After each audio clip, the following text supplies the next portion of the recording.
बिस्मिल्लाहिर्रहमानिर्रहीम अस्सलाम वालेकुम वरहमतुल्लाहि वबरकातुहू। मेरे प्यारे भाइयों और मेरी बहनों, रजब का महीना इंतहाई अज़मत वाला महीना है कि जिसमें खुदा की बेइंतहा रहमत अब्र बहारी की तरह बरसती है और इसके अमाल खुसूसी जज़ा और बादाश और दुगने सवाब के हामिल। इस महीने में रोज़ा रखना, उम्रा पे जाना, शब बेदारी करना और ज़ियारत और दुआ में मशगूल रहना इंसान को सादत की बुलंदियों तक पहुँचा देता है। जब लोग इस महीने का एहतराम बहाल रखते हैं और इसका हक अदा करते हैं, हज़ारों फरिश्तों के हमरा एक खास नूरानियत के साथ वो जन्नत में दाखिल होंगे। रजब खूब सवाब कमाने का महीना है। इस महीने में नेकियों का अजर डबल कर दिया जाता है। इसमें दुआएं कबूल होती हैं, इसमें मुश्किलात हल होती हैं और इस महीने में मोमिन की दुआ रद्द नहीं की जाती। रसूलुल्लाह सल्लल्लाहु अलैहि वसल्लम ने फरमाया, अल्लाह पाक के पसंदीदा महीनों में रजब का महीना है। ये अल्लाह पाक का महीना है। जिसने अल्लाह पाक के महीने रजब की ताज़ीम की, उसने अल्लाह पाक के हुक्म की ताज़ीम की, और जिसने खुदा ताला के हुक्म की ताज़ीम की, अल्लाह पाक उसको नेमतों वाले बागात में दाखिल करेगा और उसके लिए अपने बड़ी रज़ा वाजिब करेगा।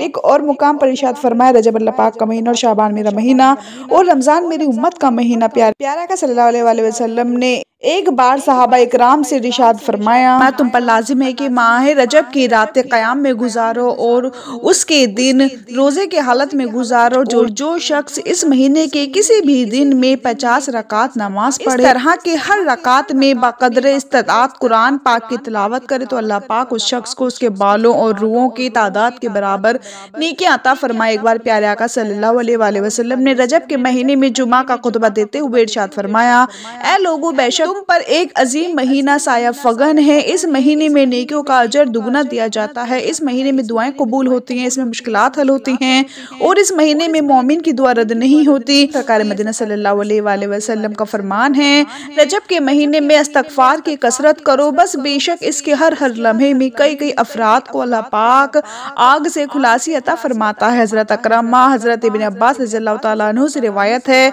हुजूर अकरम सल्लल्लाहु अलैहि वसल्लम ने इरशाद फरमाया, रजब अल्लाह रब्बुल इज्जत का महीना है, शाबान मेरा महीना है और रमज़ान मेरी उम्मत का महीना है। हजरत मूसा बिन इमरान रज़ियल्लाहु तआला अन्हु फरमाते हैं, मैंने हजरत अनस बिन मालिक रज़ियल्लाहु तआला अन्हु से सुना, आपने फरमाया, जन्नत में एक नहर है जिसे रजब कहते हैं। इसका पानी दूध से ज्यादा सफेद और शहद से ज्यादा मीठा है। जो शख्स रजब के महीने में एक रोजा रखे, अल्लाह रब्बुल इज्जत उसे इस नहर से पानी पिलाएगा।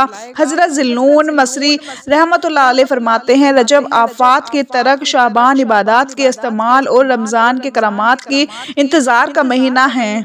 बस जिसने आफात को तर्क ना दिया, इबादत से ताल्लुक ना जोड़ा, करामात का इंतजार ना किया, वो पहले बातिल से है। आपने मजीद फरमाया, रजब खेती का महीना है, शाबान पानी देने का महीना और रमज़ान खेती काटने का महीना है। और हर वो शख्स जो बोता है वो काटता है और अपने अमल का बदला पाता है, और जिसने खेती को ज़ाया किया वो कटाई के दिन पशेमान होता है, अपने गुमान के खिलाफ पाता और बुरे अंजाम को देखता है। बासालिहीन ने फरमाया, साल एक दरख्त की तरह है, रजब उसके पत्तों के दिन है, शाबान उसके फल लाने और रमज़ान फल चुनने के दिन है। कहते हैं अल्लाह रब्बुल इज्जत की मगफिरत हासिल करने, शाबान शिफात के हुजूर, रमज़ान नेकियों के बढ़ने, लैलतुल कद्र नज़ुल और यौम अरफा तकमील दीन की खुसूसियत रखता है। रजब के पहले जुमा के दिन ये तस्बीह जिसने पढ़ी, गैप से 800 करोड़ मिलेंगे सीने का राज। पहले बार बता रही हूँ आज आपके लिए कैसा मुजरब और आजमूदा अमल लेकर आपकी खिदमत में हाजिर हुई हुए।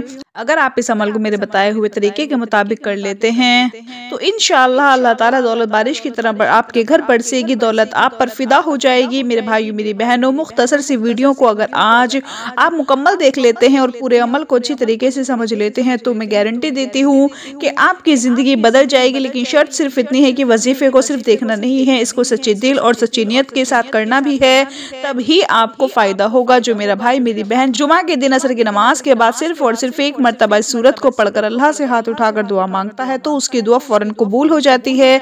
मेरे भाइयों मेरी बहनों, अगर आपको इस पूरी दुनिया की सल्तनत चाहिए, आज तक आपको जो नहीं मिला, जुमा के दिन सिर्फ असर की नमाज के बाद इस तस्बीह को पढ़कर देख लें। सूरत को पढ़ने के बाद आप हाथ उठाकर जो भी मांगोगे आपके हाथ बाद में नीचे आएंगे, आपकी दुआ पहले कबूल हो जाएगी और दुआ मांगने के फौरन बाद 1 से 2 घंटे के अंदर अंदर आप अपनी आंखों से मौजज़ात देखेंगे। जो कुछ आपने अल्लाह से मांगा फौरन आपको मिल जाएगा। मेरे भाइयों मेरी बहनों, ये अल्लाह का कलाम है, कुरान मजीद। अल्लाह पाक की एक ऐसी किताब है जिसको अल्लाह पाक ने दुनिया के शुरू होने से आज तक और क़यामत तक इसकी हिफाजत का जिम्मा खुद ले रखा है। यानी जब से ये कायनात बनी है 4 किताबें नाजिल हुई हैं, तौरात, ज़बूर, इंजील और कुरान पाक। बकिया 2 किताबें हैं, इनमें तब्दीली हो चुकी हैं। अब इन पर अमल करना हमारे लिए दुरुस्त नहीं है, लेकिन वाहिद कुरान मजीद एक ऐसी किताब है कि जिसकी हिफाजत का जिम्मा अल्लाह ने ले रखा है। मेरा अल्लाह कुरान में फरमाता है, मैं जिसे चाहूँ इज्जत दूँ, जिसे चाहूँ जिल्लत दूँ, जिसे चाहूँ बेटे दूँ, जिसे चाहूँ बेटियाँ अता करूँ, जिसे चाहूँ दोनों ही अता कर दूँ, जिसे चाहूँ कुछ भी ना अता करूँ, जिसे चाहूँ रिस्क खोल दूँ,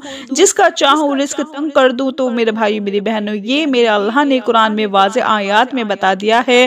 कुरान मजीद की एक एक जो आयत है, एक एक जो ज़बर ज़ेर पेश है, वो हक है, सच है। और इस कुरान मजीद की में इतनी बरकत है, इतनी ताकत है कि एक मरतबा अगर इस कुरान को जो शख्स अपने सीने से लगा लेता है तो फिर इस दुनिया की कोई ऐसी चीज़ नहीं जो उसको हासिल ना होगी और उसकी दुनियावी तमाम तर परेशानियां ख़त्म हो जाएं। कुरान मजीद अल्लाह की सच्ची किताब है, यह अल्लाह का पैगाम अपने बंदों के नाम है।